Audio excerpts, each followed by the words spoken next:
Damn it. ఏంటిటా కుండబద్దలు కొడతా అత్త. నమస్కారం, కుండబద్దల ప్రేక్షకులకి స్వాగతం. నేను గౌతమ్ కాటా. ఈ వీడియోలో నేను మీతో చెప్పాలనుకునే అంశం, కులుకుపూడి శ్రీనివాస్ ఒక పక్కా ప్లాన్ రచించిన తరువాతనే ఇప్పుడు జరుగుతున్నవి వ్యవహారాలు మొత్తం నడుస్తూ ఉన్నాయి అని చాలామంది విశ్లేషిస్తూ ఉన్నారు. దాంతోపాటుగా వాళ్ళు వ్యక్తం చేస్తున్న అనుమానం కూడా, ఇంకెంతకాలం టీడీపీలో కులుకుపూడి శ్రీనివాస్ ఉంటాడు అనే అనుమానాలు కూడా వ్యక్తమవుతూ ఉన్నాయి. ఇప్పటికిప్పుడే కులుకుపూడి బయటకు వెళ్ళకపోయినప్పటికీ కూడా అధిష్టానం కూడా ఆయన ఏం బయటకు పంపించే పనిలో ఏమి ఉన్నట్టుగా ఏం కనిపించటం లేదు. ఏదో కొన్ని ఆరోపణలు వచ్చిన కారణానికి ఆదిమూలం లాంటి వాళ్ళనైతే బయటకు పంపించేశారు. కానీ ఇప్పుడు కులుకుపూడి వ్యవహారంలో మాత్రం చాలా పెద్ద తలకాయ నొప్పి వచ్చి కూర్చుంది టీడీపీ అధిష్టానానికి.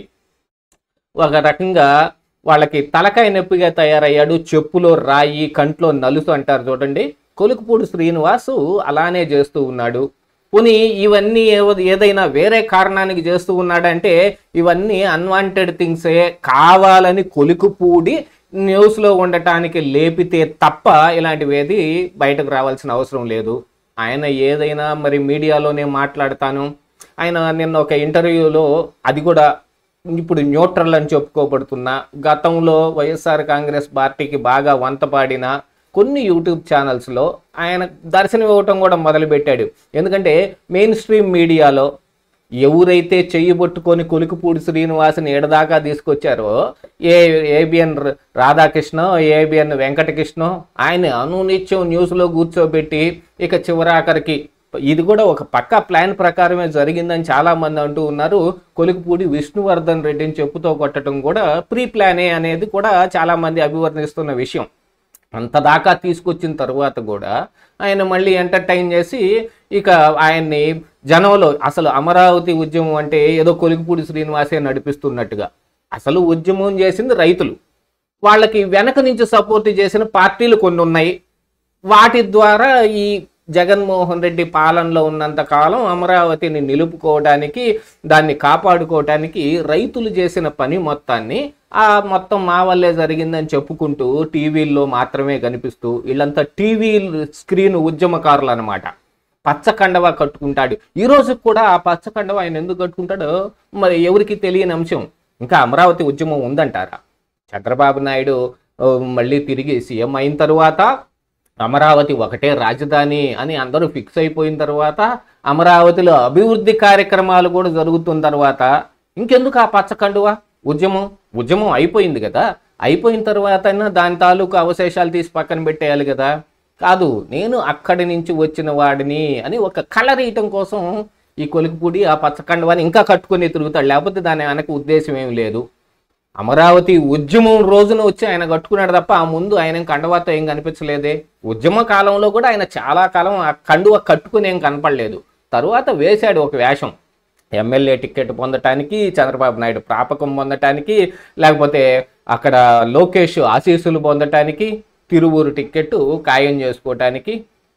ఆ తిరువూరులో కూడా మరి కేశినేని చిన్ని లాంటి వాళ్ళు ఆయనకు ఆర్థికంగా సహాయం చేసో, లేకపోతే అక్కడున్న కొంతమంది నాయకులందరూ కలిసి ఈయన్ని ప్రోత్సహించి పైకి తీసుకొస్తే, ఇప్పుడు చిన్ని లాంటి వాళ్ళని ఏం చేయలేకపోయినా అక్కడ లోకల్గా ఉన్న నాయకులను అయితే ఇబ్బంది పెడుతూ ఉన్నాడు. అసలు గొడవ అక్కడే వచ్చింది.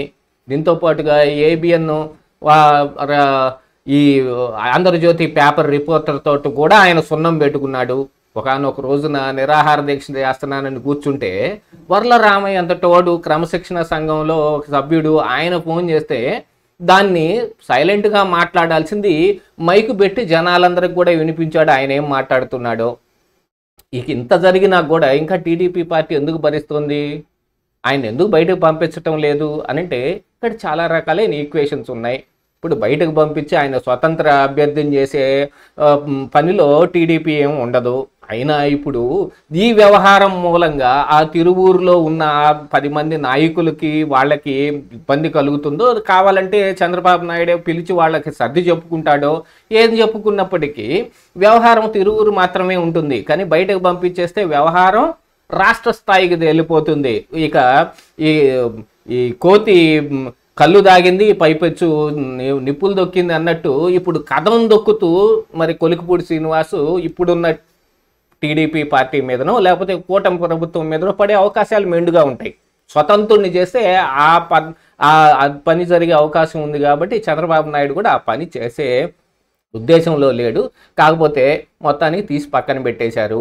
తిరువూరులో కావాలంటే వేరే పనులు చేయించుకోవడానికి అధిష్టానమే డైరెక్ట్గా ఆడ ఎవరినన్నా అనధికారిక ఇన్ఛార్జిని ఏమైనా ప్రకటిస్తుందో లేకపోతే డైరెక్ట్గానే ఇన్ఛార్జిని పెట్టే అవకాశం కూడా ఉంది. అలాంటిది ఏదైనా చేయొచ్చు.